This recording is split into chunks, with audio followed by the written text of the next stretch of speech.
But then sometimes I feel sad because of how people are so often unable to show the same qualities of love towards themselves. And as I was processing this for this lesson, I was thinking to myself, why is that?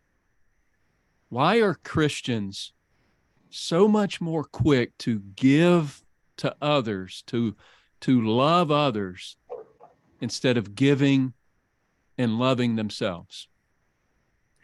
And the biggest reason that I can think of is that there's a sense that others deserve compassion and patience, but applying that to ourselves is just considered, in many of our minds, we consider it to be selfish. Maybe it's not even, maybe it's bad morals even to consider ourselves for first. Like maybe there's a guilt.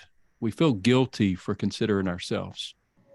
Or maybe even it feels like if we truly love ourselves, maybe that's just going to get in the way of what the Lord wants to do in my life or through me. And so consequently, as Christians, we often love others at the expense of not loving ourselves. And so I want to first tell you where I think all of this comes from, why we get that perception in our mind.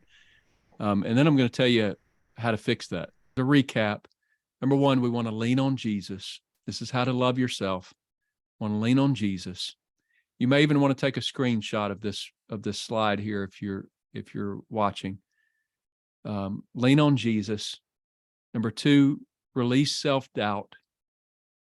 Number three, build self-compassion. That's establishing boundaries, learning to forgive ourselves.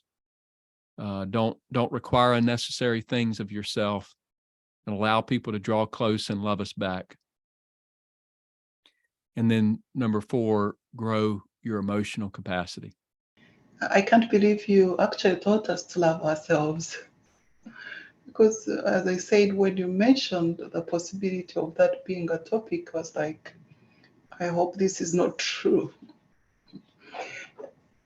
And it is true that we can't say we love others for sure if we can't love ourselves. And everything you've told us almost seems impossible.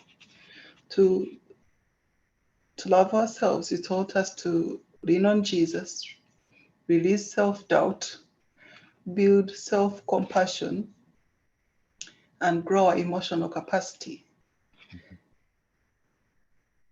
And that makes sense, that if I can be that person, then I have enough to give to others. Or at least you're saying, be a good example. That's a great point, Patrick. That is a very challenging thing, and sometimes we do have to endure hardships for the sake of paying the bills, for the sake of supplying for our families, for the sake of the long-term view of where we're headed. Sometimes we do have to endure things that we do not want to endure. And the thought of that is, or the thing that the principle that I kind of put into play in that is, if I have to continually endure those things, and I'm not able to express a no at times when I really want to, if I have to do that too often, I may do it just long enough for me to find a better circumstance for my life. And I'm going to be looking, that's for sure. I'm going to be trying to better myself. I'm going to be trying to look for another job, even if that's the case. And you have to ask yourself, you have to weigh out, is the endurance of this, does that override the greater good in the end? And if so, then is the greater good in the end worth it?